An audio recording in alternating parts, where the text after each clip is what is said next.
Hello everyone. তো আজকে আমি রাত জেগে পড়াশোনা করার সিদ্ধান্ত নিয়েছি। আমার টার্গেট হচ্ছে রাত ২টা পর্যন্ত পড়া। তো এখন বাজে বোধহয় 11:30 মতো। তো যাই হোক, লেটস গো, চলো পড়া যাক। তোমাদের টাইমটা দেখাই আগে। তো এখন বাজে প্রায় 11:30, এখন আমি পড়তে বসেছি। প্লিজ আমার টেবিলকে ইগনোর করো। তো এখন যে বইগুলো আমি পড়বো সেগুলো একবারে নিয়ে এসেছি। কিন্তু এই হাতের লেখাগুলো কিন্তু তোমরা ইগনোরই করো, কারণ কি এটা হচ্ছে আমি তাড়াতাড়ি মাথায় জলদি তুলেছিলাম এই জন্য। সত্যি বলতে আমার হাতের লেখা তেমন একটা সুন্দর না, কিন্তু আমি সুন্দর করার চেষ্টা করছি। তো আজকে ফার্স্টেই আমি করব ম্যাথ। এখন আমার টার্গেট হচ্ছে কলম খুঁজে বের করা, কারণ কি আমার ব্যাগে সব কিছুই পাওয়া যায়, কলম পাওয়া যায় না।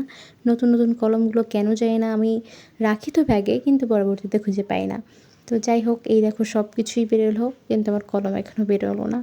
তো ফাইনালি আমি কলমটা পেয়ে গিয়েছি, আর এর মধ্যেই শুরু হয় মুষলধারে বৃষ্টি। তারপর আর কি কারেন্টটাও চলে গেল, কিন্তু আমি ডিসাইড করেছি আমার সন্তান কিংবা আমার নাতনি নাতনিদের আমি এই গল্পটা অবশ্যই বলবো যে আমিও টর্চ চালিয়ে পড়াশোনা করেছি। আর একটা কাহিনী তোমাদের সাথে শেয়ার করি। তো সেদিন আমি পড়তে গিয়েছিলাম এবং প্রচণ্ড বৃষ্টি হয়ে গিয়েছিলো, বলতে গেলে বন্যা বয়ে গেছে। সত্যি কথা বলতে এখন আমার তো বেরোতেই হবে, বাধ্য হয়ে ওই কী বলবো বিচ্ছিরি জলগুলোতে আমার মানে যাতায়াত করতে হয়েছিল।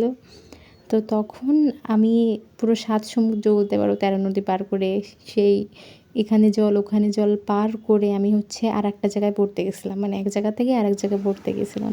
তো আমি তাই ডিসাইড এটাও করেছি যে আমি আমার ছেলে মেয়েদেরও এটা বলবো যে আমিও ৭ সমুদ্র ১৩ নদী পার করে পড়তে যেতাম। তো তোমরা এখন ভাবতেই পারো তো পড়তে যাওয়া লেগেছে কী করতে। আসলে আমার কোনো অপশানই ছিল না, আমার একটা সেফ জায়গা প্রয়োজন ছিল। না সেফ জায়গা হচ্ছে ওই জায়গাটা পড়তে যাওয়ায়, কারণ কি আমার বাড়ি আসা সম্ভব হচ্ছিল না, প্লাস হচ্ছে আমি অলরেডি যেখানে পড়ছিলাম সেখান থেকে বেরোয়ও গিয়েছি। আর যখন বাড়ি থেকে বেরোই তখন একদম রোদ, কিন্তু পথে যেতে যেতেই সেই ঝুম আকারে বৃষ্টি শুরু হয়ে যায়। তো এই তো আমি বাংলা শেষ করছিলাম পড়া, এবং গণিত আমার অলরেডি শেষ হয়ে গেছে। আর আমি না কেন যেন পড়তে পারছিলাম না অন্ধকারে। আমার মনে হচ্ছিলো এই আমি বইটা থুয়ে শুয়ে পড়ি, কিন্তু আমার পরের দিন পরীক্ষা ছিল, না পড়লেও হবে না, এই জন্য আমি পড়া কন্টিনিউ করি। কিন্তু এখন হচ্ছে আমার মনে হচ্ছিলো যে আমি সন্ধ্যাতে কেন পড়তে বসলাম না। কিন্তু মূলত আমি ওই ক্যাটাগরির লোক যারা হচ্ছে রাত জেগে পড়াশোনা করে। কিন্তু আমার স্কুল খোলা থাকলে সেটা আবার সম্ভব হয় না, কারণ কি আমি মর্নিংয়ে।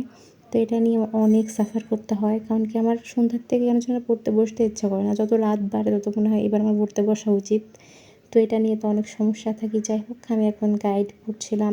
বাইরে বৃষ্টি হওয়া সত্ত্বেও ঘরের ভিতর ছিল খুবই গরম। তো এই গরমের ভিতর পড়তে তো আরও অসহ্য লাগছিল। তার উপর আমার 2 বোন আমার পাশে ঘুমছিল। তো ওদের ঘুম দেখে আমার নিজেরও খুব ঘুমাতে ইচ্ছা করছিল।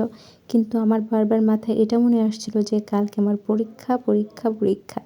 এজন্য আমি তাও কষ্ট করে পড়ছিলাম, কন্টিনিউ করছিলাম। অ্যান্ড এতক্ষণ আমার সাথে থাকার জন্য সবাইকেই ধন্যবাদ। আর আমাকে জাগিয়ে রাখার অন্যতম কারণ হচ্ছে তোমরা, কারণ আমি তোমাদের জন্য ভিডিও করবো বলে আরও বেশি জেগে পড়াশোনা করেছি যে না, একে তোমার পড়তে হবে প্লাস ভিডিও কন্টিনিউ করতে হবে। তো আজকের মতো সবাইকে টাটা অ্যান্ড থ্যাংক ইউ।